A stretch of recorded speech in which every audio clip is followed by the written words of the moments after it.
Hey,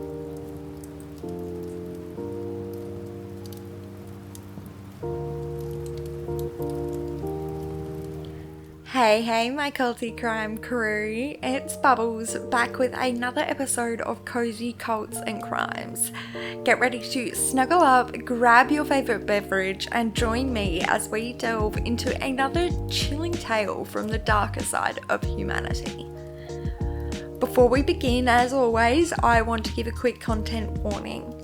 Tonight's episode will be discussing sensitive topics including murder, sexual assault, and violence against women. Listener discretion is advised. If you're feeling particularly sensitive or vulnerable, please feel free to skip this episode or listen at a later time when you're feeling a bit more emotionally prepared. Before we delve into tonight's chilling tale, I want to catch up with you all. First off, a massive shout out to everyone who's reached out after last week's episode. I love hearing from you guys and all your thoughts and theories about any case we do. It's always so amazing to connect with you all and see how these cases resonate. I also want to take a moment to connect on a bit of a deeper level with you guys. I'm going to be honest, and I have mentioned it in a recent TikTok, so if you guys follow me on there, you might have already seen it, but I haven't been feeling 100% mentally good this week. It's been a bit of a struggle for me. I've been feeling pretty down, and it's been tough to shake off. But you know what? I've got the best listeners in the world, and I know you've all been waiting for this week's episode. So with that, I'm pushing through, and I'm ready to face the darkness with you all right by my side. And hey, sometimes a little true crime distraction is exactly what we need. So with that, let's take a collective deep breath and travel back in time to the late 1970s. We're going to be on the sun-soaked streets of Los Angeles. It was a city pulsing with dreams and ambitions, but beneath the glitz and glamour, a sinister darkness was brewing and ready to shatter the illusion of safety and expose the city's vulnerability. 10 young women, their lives brimming with potential, were brutally snatched from the streets, their bodies left discarded on the hillsides that encircle the sprawling metropolis. A wave of terror swept through the city, leaving its residents grappling with fear and uncertainty. Between October 1977 and February 1978, the Hillside Stranglers embarked on a sadistic killing spree that would forever scar the City of Angels. Tonight, we're peeling back the layers of this horrifying case, going beyond the sensational headlines to uncover the chilling truth behind the Hillside Strangler murders. We'll explore the crimes, the complex investigation, and the twisted psychology of the killers, leaving no stone unturned in our quest for understanding. Alright, my culty crime crew. Let's set the stage for this chilling tale. We're rewinding the clock back to the late 1970s, landing right in the heart of Los Angeles, the City of Angels. Now, when you think of LA in the 70s, you might picture sun-kissed beaches, palm trees swaying in the breeze, and the allure of Hollywood glamour. And you wouldn't be wrong, but beneath that shimmering surface, a darker reality was hiding in the shadows. The late 70s were a time of stark contrasts for the city. The once booming aerospace industry, which had fueled the city's growth for decades, was facing significant cutbacks, leaving thousands unemployed and struggling to make ends meet. The economic downturn cast a long shadow, creating a sense of unease and disillusionment among those left behind. The gap between rich and the poor was growing wider, fueling social tensions and a sense of injustice. Culturally, Los Angeles was a vibrant tapestry of contradictions. punk rock anthems echoed from the legendary clubs like the Whiskey A Go Go and the Roxy, while disco beats filled the dance floors of iconic venues like the Starwood and the Troubadour. Hollywood continued its reign as the Dream Factory, churning out iconic films like Star Wars, Jaws, and Saturday Night Fever that captivated audiences worldwide. But behind the facade of glamour and excess, a sinister undercurrent was bubbling beneath the surface. The crime rate in LA was soaring to unprecedented levels at the time. The streets, once synonymous with endless summer and carefree living, now echoed with the sirens of emergency vehicles and the whispers of unease. The homicide rate in 1979 reached a staggering 1,028, the highest in the city's history at the time. The pervasive sense of insecurity, coupled with the economic uncertainties and social tensions, created a fertile ground for predators to emerge from the shadows. In this climate of uncertainty and fear, the Hillside Strangler murders became a terrifying manifestation of the city's own internal struggles. The crimes not only exposed the vulnerability of women in a patriarchal society, but also laid bare the systematic issues plaguing LA at the time. It was a time when the City of Dreams was grappling with its own nightmares, and the Hillside Stranglers were about to become the embodiment of that darkness.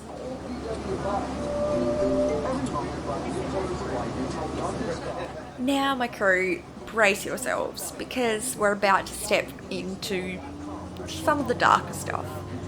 The Hillside Stranglers didn't just take lives, they shattered the innocence of a city and left a trail of heartbreak in their wake. It was a crisp autumn morning in Los Angeles, October 18th, 1977, when the first horrifying discovery was made. The lifeless body of 20-year-old Yolanda Washington, a vibrant young woman with dreams of becoming a dancer, was found discarded on a hillside overlooking the city. Her body bore the marks of a brutal struggle, her life extinguished by the cold hands of a killer. Just a few feet away from Yolanda lay another victim, 15-year-old Judith Miller, a bright and promising student whose life was tragically cut short. The juxtaposition of these two women, their lives stolen in such a senseless and cruel manner, sent shockwaves through the city. Fear gripped the heart of the people of Los Angeles as they realized a predator was lurking in their midst. The following month, the body of 21-year-old Lisa Kasten was discovered, a waitress who had simply been trying to make her way in a bustling city. The killer's brutality escalated further when they claimed the lives of two more young girls, 12-year-old Dolores Cepeda and 14-year-old Sonia Johnson.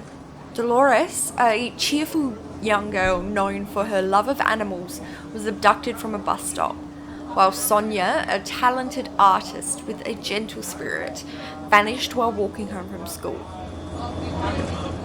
The nightmare continued into 1978. The new year brought no respite from the terror, as more innocent lives were taken. 28-year-old Evelyn Jane King, an aspiring actress and mother, was found murdered. 20-year-old Christina Weckler, a hopeful model, was discovered on a desolate hillside. And Lauren Wagner, an 18-year-old model and actress on the cusp of stardom, met a similar fate. The final two victims, the 17-year-old Kimberly Martin and 20-year-old Cindy Hudspeth, were found together, their lives tragically intertwined in death as they had been in their final moments. Kimberly, known for her infectious laugh, and Cindy, a music-loving college student, were cruelly taken away, leaving their families and friends in unimaginable grief.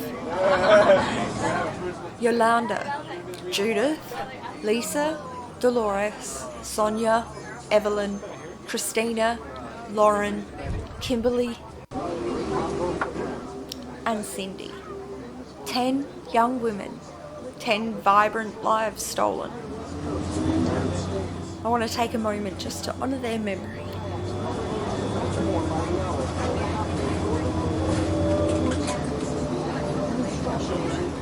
The impact of these murders on the community was just devastating.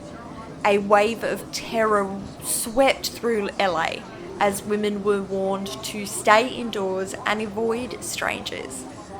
The media frenzy surrounding the case only amplified the fear, with sensational headlines and graphic descriptions of the crimes dominating the news cycle. The city that once felt like a haven for dreamers was now crippled by a chilling reality. Alright, guys, now that we've delved into the darkness of these crimes, let's turn our attention to the relentless pursuit of justice. The Hillside Strangler investigation was a complex and arduous undertaking, one that tested the limits of law enforcement's capabilities and resources. At first, the investigation faced a bunch of hurdles. Los Angeles County is massive and it has tons of different police departments. That meant at the time it was tough for them to work together and share information. It was like each department was doing its own investigation, making it super hard to actually see the connections between the murders. And without a central system to keep track of everything, important clues were easily being lost in the shuffle. The sheer number of murders, coupled with the ongoing crime wave in LA, stretched police resources so thin. Detectives were overworked and under pressure, juggling multiple cases while also trying to crack what they believed to be the work of a single perpetrator, the elusive Hillside Strangler. The flood of tips and leads, many of them false alarms, further complicated the investigation. It was trying to find a needle in a haystack, with the clock ticking away and the stakes rising with each new victim. The pressure on law enforcement was immense, and the public's fear and frustration were mounting. The killer, or killers, were cunning and careful, taking steps to cover their tracks. They often cleaned the victims' bodies to remove forensic evidence, used different vehicles for each crime, and disposed of the bodies in remote locations, making it difficult for investigators to establish a clear pattern or link the crimes together. They were playing a game of cat and mouse with the police, and for a while, it seemed like they were winning. But the tide began to turn in January of 1979, when a seemingly unrelated event thousands of miles away would provide the crucial break in the case.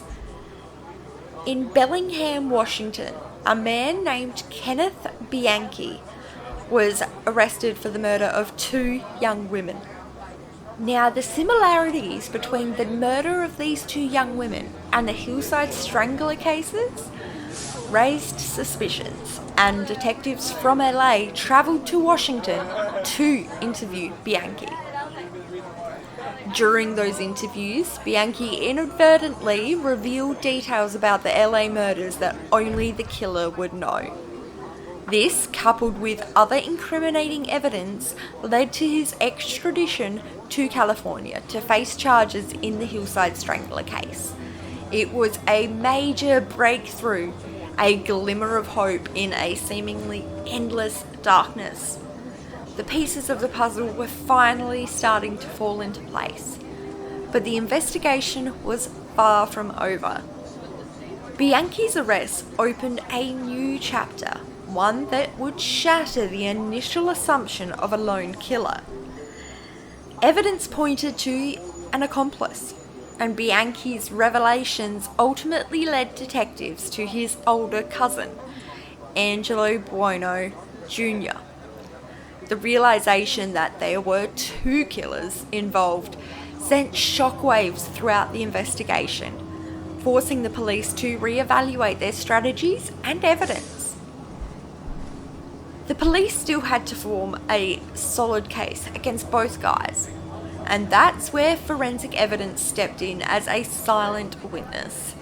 Despite the killer's attempts to clean the crime scenes, forensic experts meticulously combed through the evidence, uncovering vital clues that linked Bianchi and Bueno to the murders.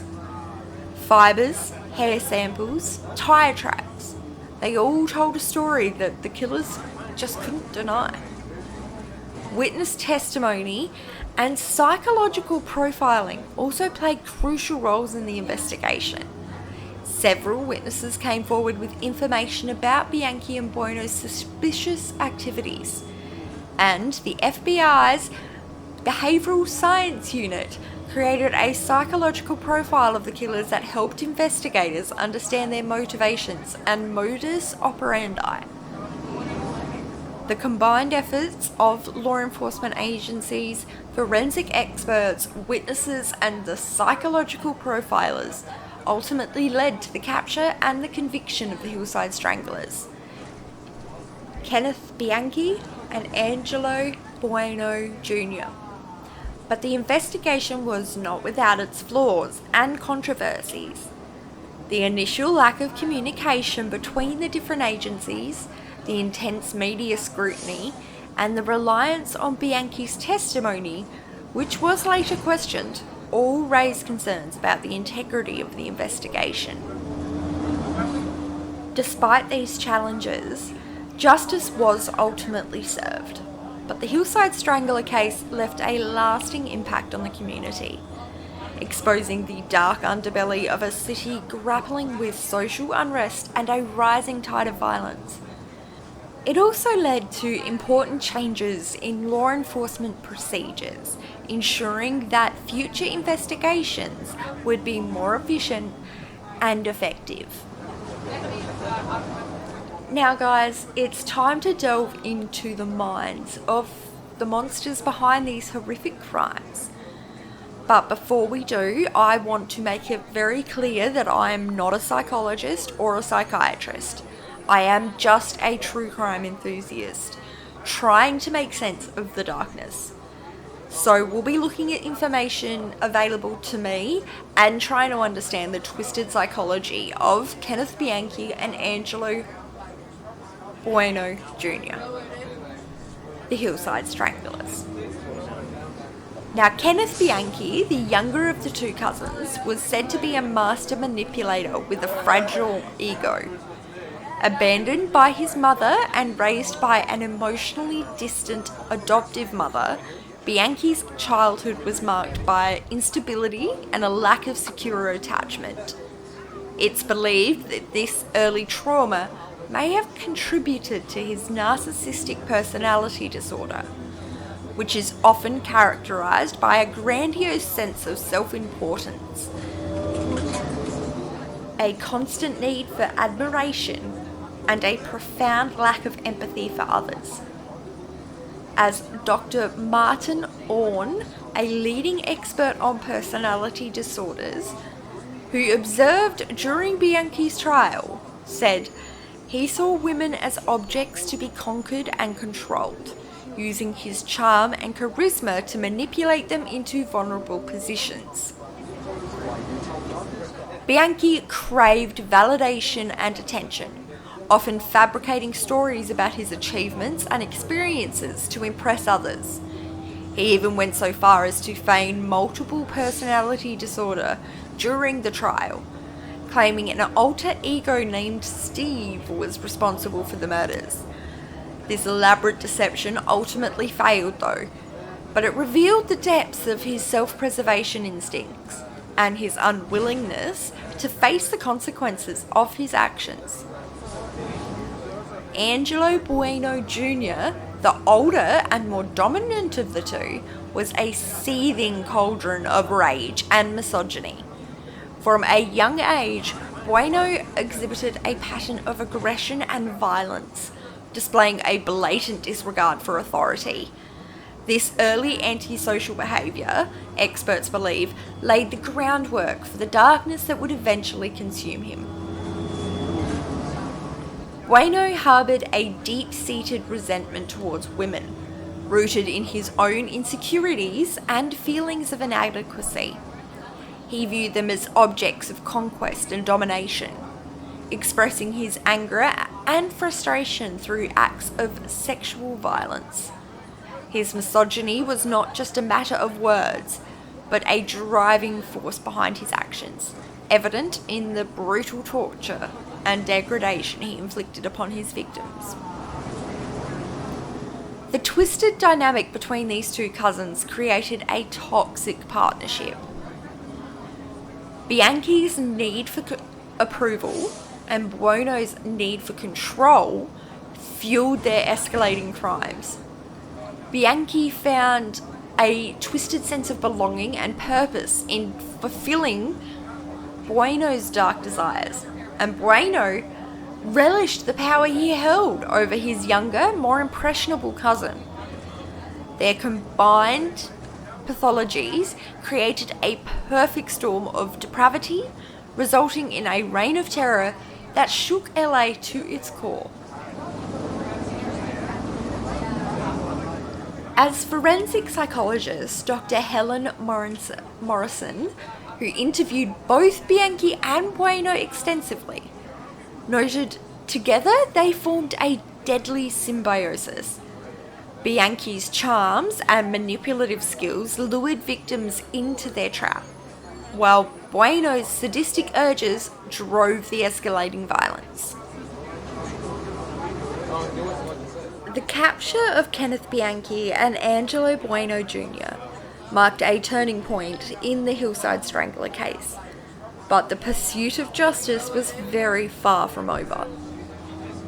The trials that followed were a complex and often controversial journey, filled with legal manoeuvring, shocking revelations, and the ultimate quest for truth. Following his extradition from Washington, Kenneth Bianchi faced a daunting mountain of evidence in the LA courtroom. The weight of the accusations, the chilling details of the crimes, and the overwhelming forensic evidence linking him to the Strangler murders must have been crushing.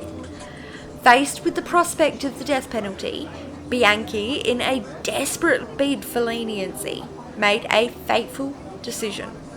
He entered a plea bargain, agreeing to plead guilty to 5 of the LA murders and to testify against his cousin, Angelo Bueno Jr., in exchange for avoiding the ultimate punishment of the death penalty. This plea deal sent shockwaves through the courtroom and beyond. Some victims' families were outraged, feeling that Bianchi was getting off far too easy.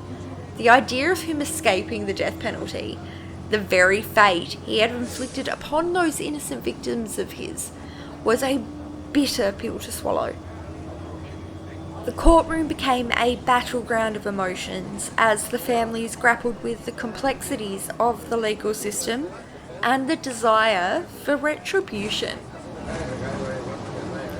During the trial, Bianchi's defense team attempted a controversial strategy, claiming he suffered from multiple personality disorder, or MPD. Bianchi, under the guise of his alleged alter ego, known as Steve, he gave chilling accounts of the crimes, implicating Bueno as the mastermind and himself as a reluctant accomplice. The courtroom was captivated by this bizarre twist, but after extensive psychiatric evaluations, experts determined that Bianchi was feigning the disorder to escape the death penalty. This manipulation further solidified his reputation as a cunning and remorseless killer. Kenneth Bianchi received 6 consecutive life sentences. He was denied parole in 2010 and will be eligible to apply again next year in 2025. With Bianchi's plea bargain secured, the spotlight shifted over to Angelo Bueno Jr. His trial was a marathon of legal proceedings, lasting over 2 years, and becoming the longest criminal trial in Californian history at the time. The courtroom was packed with spectators, journalists, and the families of the victims, all hanging on to every word, every piece of evidence presented. Bueno vehemently maintained his innocence, his defiance echoing through the courtroom. He claimed that Bianchi had acted alone and that the evidence against him was circumstantial. The defense relentlessly attacked the prosecution's case, focusing on Bianchi's questionable credibility and mental instability. They painted a picture of Bianchi as a pathological liar, a master manipulator who had fabricated his testimony to save himself from the death penalty. But the prosecution, led by Deputy District Attorney Roger Boren, was relentless. They meticulously presented a mountain of evidence, weaving together forensic findings, witness testimony, and Bianchi's detailed accounts of their joint activities. They painted a picture of Bueno as the dominant force behind the crimes, manipulating Bianchi and orchestrating the gruesome murders. The courtroom was filled with tension as the jury weighed the evidence and the emotional testimonies. After weeks of deliberation, the verdict finally came. Bueno was found guilty on 9 counts of murder. The courtroom erupted in a mix of relief and sorrow as the judge read the verdict. Bueno was sentenced to life in prison without the possibility of parole. A sentence that brought some measure of closure to the victims' families, but one that could never fully erase the pain and loss they had endured. The trials of Bianchi and Bueno were landmark events in American legal history, captivating the nation and the world and sparking intense debate about the role of plea bargaining, the validity of psychiatric testimony, and the complexities of multi-jurisdictional investigations. The Hillside Strangler case left an indelible mark on the American legal landscape, prompting changes in how such cases are handled and raising important questions about the pursuit of justice in a complex and often flawed system. It served as a stark reminder that even in the face of overwhelming evidence, the legal process can be a long and winding road, filled with twists and turns. Guys, the Hillside Strangler case left an enduring scar on the Los Angeles community, a chilling reminder of the vulnerability of women and the darkness that can lurk just beneath the surface of even the most glamorous of cities. The fear and paranoia that gripped the city during those months of terror lingered long after the killers were apprehended. The case also had a profound impact on law enforcement procedures and interagency cooperation, as well as raising ethical questions about media coverage on ongoing investigations.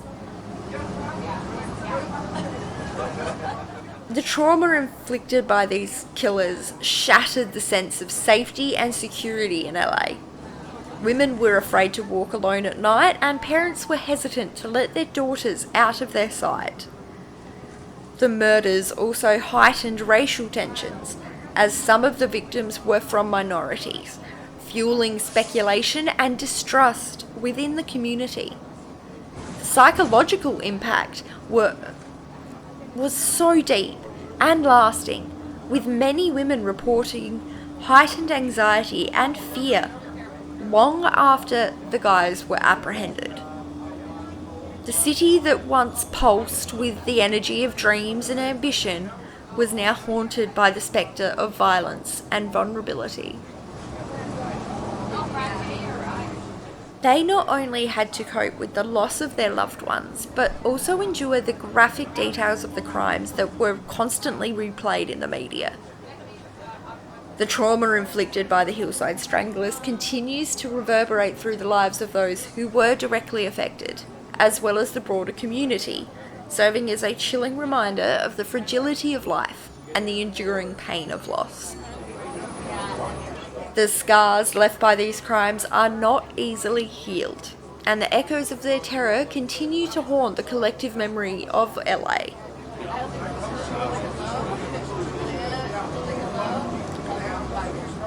This case also exposed the weaknesses in interagency communication and collaboration among law enforcement agencies in the LA County.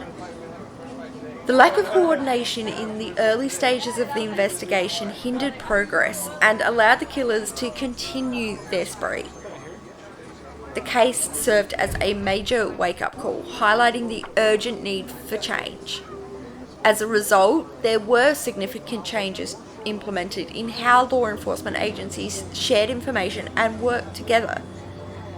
The creation of task forces, the establishment of centralized databases, and the development of standardized protocols for information sharing were some of the measures that were taken to address the shortcomings exposed by the Hillside Strangler case.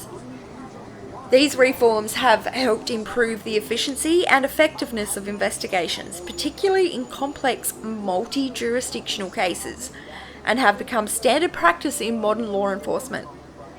The Hillside Strangler case, while tragic, served as a catalyst for positive change in the way law enforcement agencies operate. Now, there were some important ethical questions about the media coverage when it came to this case.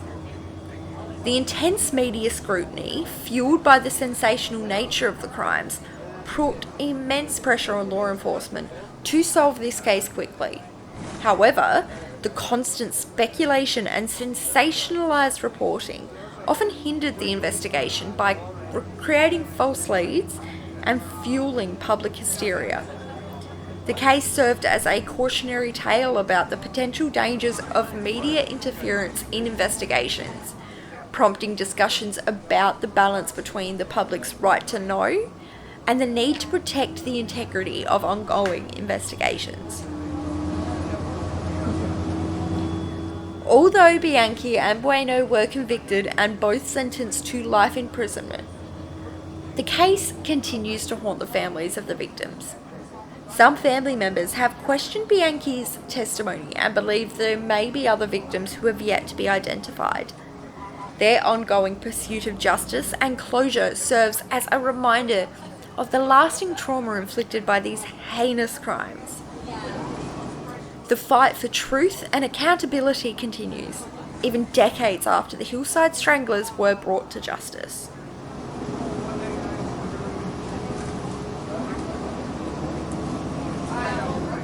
Well, my culty crime crew, we've journeyed through the darkness of this Hillside Strangler case, a chilling tale of terror that shook LA to its very core. After looking at the crimes, exploring the investigation and the twisted psychology of the killers, and while the case may be closed, its impact reverberates through the lives of those who were touched by it. The 10 victims of Bianchi and Bueno, Yolanda, Judith, Lisa, Dolores, Sonia, Evelyn, Christina, Lauren, Kimberly and Cindy, their names are etched in the annals of true crime. A stark reminder of the vulnerability of women and the depravity of that humans are capable of. But let's not remember them solely as victims. They were daughters, sisters, friends, women with dreams and aspirations that were cruelly cut short. Their lives mattered, and their stories deserve to be told. The brutality of their deaths serve as a chilling reminder of the darkness that can lurk beneath the surface, even in a city known for its sunshine and glamour. The Hillside Strangler case also forced LA to confront its own demons. The rising crime rate, the social unrest, and the economic disparities. All these factors created a fertile ground for predators like Bianchi and Bueno to emerge. The case served as a wake-up call, a reminder that even in the City of Angels, darkness can lurk beneath the surface. It exposed the cracks in the system, the vulnerabilities that allowed these killers to operate undetected for so long. But amidst the darkness, there were also glimmers of hope. The dedication and perseverance of law enforcement, the bravery of witnesses who came forward, and the advancements in forensic science all played a role in bringing the killers to justice. And while the investigation was not without its flaws, it ultimately led to important changes in law enforcement procedures, helping to ensure that future tragedies might be prevented. The Hillside Strangler case, while a stain on the city's history, also spurred positive change and renewed commitment to protecting the vulnerable.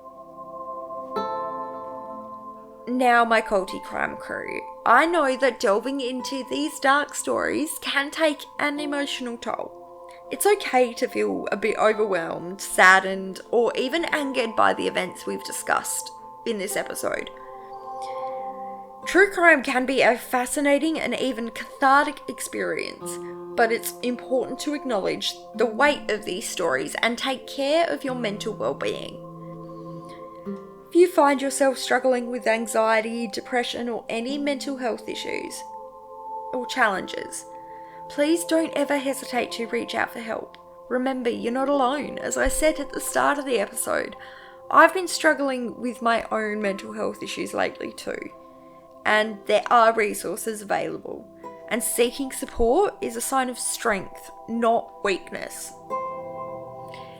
In Australia, you can contact Lifeline on 13 11 14. They are available 24/7 and provide crisis support and suicide prevention services. You can also visit their website at lifeline.org.au. If you're outside Australia, you can find support through Befrienders Worldwide. They offer emotional support and crisis intervention services in many countries. You can find their contact information at befrienders.org. And please take some time for a bit of self-care after listening to this episode, or do it while you're listening to the episode. Light a candle, take a warm bath, cuddle with your pet, or do whatever helps you feel relaxed and de-stress from the time. How you feeling? And remember, my culty crew, we're a community here. We support each other, we lift each other up, and we face the darkness together. And with that, my crew, we've reached the end of another episode. Can't believe it. Thank you so much for joining me on this journey into the dark heart of the Hillside Strangler case. It's been a wild ride, but I'm so glad we could do it together and explore it together. If you have any comments, thoughts, or just want to say hi, please reach out on my socials, which is at cozy.cults.crimes, and that's cozy with a Z, and it's the same on TikTok and Insta. I love to hear from you all, and it really does make my week. I really hope I'll see you again next week for another journey into the shadowy yet strangely comforting world of cozy cults and crimes. And as always, my crew, remember to stay safe, stay spooky, and never lose sight in the darkness. Thank you so much for tuning in. I'm Bubbles, and I'll see you next week. Bye!